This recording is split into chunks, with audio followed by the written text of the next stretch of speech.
Maximum এজেন্টরাই মিথ্যা বলে নিয়ে আসে, তো ওরা আপসেট থাকে বেশি। না, বেতন সামথিং $500, $800, $1000 মেবি এরকম বেতন আছে, কিন্তু যেমন কাজের ক্ষেত্রে এগুলো তাদেরকে বলে নিয়ে আসে না। বলে নিয়ে আসে যে শুধু কম্পিউটার অপারেটর, কিন্তু ভিতরে কি কাজ বা কিরকম সুবিধা ওরকম কিছু বলে নিয়ে আসে না।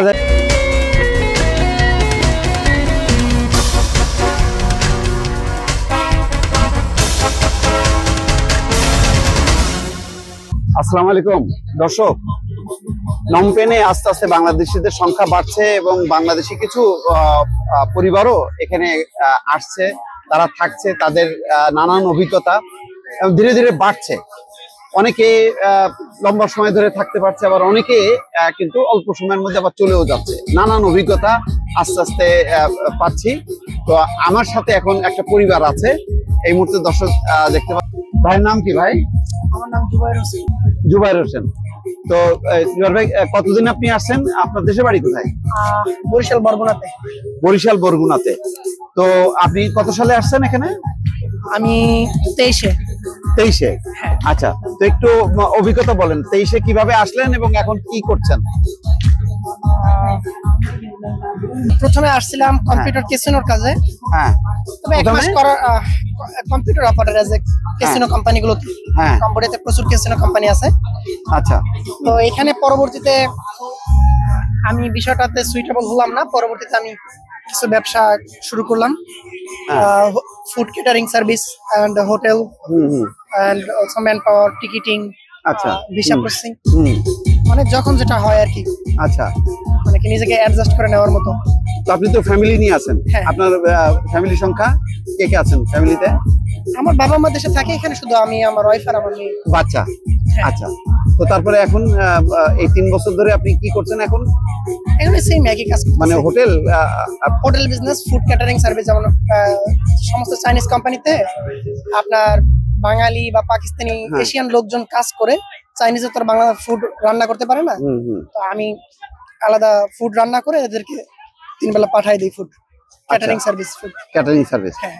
তো যদি বলি আপনি কেমন করছেন, মানে আপনার অভিজ্ঞতা কি, ভালো মন্দ মিলায় বলেন? আলহামদুলিল্লাহ, ভালো মন্দ বলতে কি, কম্বোডিয়া শুধু কম্বোডিয়া না, পৃথিবীর সব দেশই ভালো মন্দ দুইটাই আছে। আচ্ছা আচ্ছা, হ্যাঁ, মানে ডিপেন্ড করে মানুষের অ্যাডজাস্ট করার ক্ষমতার উপরে। মানে কথায় আছে, অনেকে কেউ বিষ খেয়েও মরে না, আবার কেউ প্যারাসিটামল খেয়েও মরে যায়। আমি আসলে বিষয়টার সাথে অ্যাডজাস্ট করতে পারতেছি না, তার উপরে নির্ভর করবে আমি কেমন কি করতেছি। তো আপনি কি অ্যাডজাস্ট করতে পারছেন? জি অবশ্যই, কেন না, অ্যাডজাস্ট করতে না পারলে তো 3 বছর থাকতাম। 3 বছর, হ্যাঁ, একটা লম্বা সময় ধরে থাকছে। আচ্ছা, আপনার কেমন লাগছে একটু যদি বলেন, আপনি একটু অভিজ্ঞতা বলেন। হ্যাঁ, আলহামদুলিল্লাহ। হ্যাঁ, আলহামদুলিল্লাহ। আচ্ছা আচ্ছা, এমনি আপনি কি কিছু করেন নাকি? না, হাউসওয়াইফ। আচ্ছা, তো আপনি যদি আপনার কাছে যদি জানতে চাই যে বাংলাদেশিরা এখানে যে আসছে, তারা কি সেটেল হতে পারতেছে নাকি না পারছে না? সেটেল হতে পারতেছে। এখানে কিছু অসাধু ব্যবসায়ী আছে, অসাধু এজেন্ট আছে, তাদের এক বিষয়। আর কেউ আছে, কাউকে মানে ভালো মন্দ দুটোই বলে নিয়ে আসে। সে যদি তার নিয়ত না আমি এই কাজ করতে পারবো, আমি আসি, এটা তো ব্যক্তির উপর নির্ভর করে এবং তাকে কে কিভাবে অ্যাপ্রোচ করতেছে তার উপর নির্ভর করে। রাইট, হ্যাঁ হ্যাঁ। যারা ইংলিশে ভালো স্কিলড, কম্পিউটারে মোটামুটি দক্ষ, তারা ক্যাসিনোর কাজে আসতে পারে। সেক্ষেত্রে কিছু প্রবলেম আছে, কাজগুলো হারাম। অনেক হারাম কাজে করতে কেউ রাজি হয়, কেউ হয় না। রাইট, সেক্ষেত্রে যদি যারা নিয়ে আসে, যারা এজেন্ট আছে বাংলাদেশে, তারা যদি স্পষ্টভাবে বলে নিয়ে আসে তোমার এই কাজ করতে হবে, এটা সুবিধা এরকম, অসুবিধা এরকম। কিন্তু কনস্ট্রাকশন সাইডেও তো অনেকে আছে। হ্যাঁ, অনেক আছে। কনস্ট্রাকশন সাইটগুলো ভালো হচ্ছে, তো কিন্তু মাঝে মধ্যে হয় কি, একটা সাইটের কাজ শেষ হয়ে গেলে আবার একটা সাইট খুঁজে নিতে হয়। ও, নিজে থেকেই খুঁজে নিতে হয়। এজেন্টরাও হেল্প করে। আচ্ছা, এটা ডিপেন্ড করে কার লোক কিরকম, কার এজেন্ট কেমন। আচ্ছা, তাহলে সাধারণভাবে যারা আসছে তারা কি ভালো করতে পারছে নাকি? কেউ ভালো করতেছে, কেউ ভালো করতে পারছে না। আচ্ছা, এটা 50-50 বলতে পারেন। 50-50। আচ্ছা, তো এখানে আসার পরে কি কেউ যারা ইনকামের টার্গেট নিয়ে আসে, যাদের মানে ফ্যামিলি সাপোর্ট দেওয়ার মতো ইচ্ছা আছে, না কাজ করতে হবে, পরিস্থিতি যেমনই হোক না কেন, তারা যে কোনো উপায়ে সাকসেস হয়। আচ্ছা, কিন্তু যাদের ভিতরে ওই ইচ্ছাটা নাই, আমার এই কষ্ট সহ্য হবে না, আমি এটা করব না, তারাই, যারা না পারে তাদের দ্বারা বিভিন্ন কথা বের হয় যে না আসলে এটা ভালো না, এটা এমন। আচ্ছা আচ্ছা, কিন্তু মূল বিষয় হচ্ছে তাদের ভিতরে আসলে ওই কাজ করার অ্যাবিলিটিটা নাই অথবা হ্যাঁ। কাজ করার ধৈর্য শক্তিটা নাই। আচ্ছা আচ্ছা। তো ভবিষ্যতে কি ইচ্ছা আছে, এখানেই থাকার নাকি না এখান থেকে শিফট?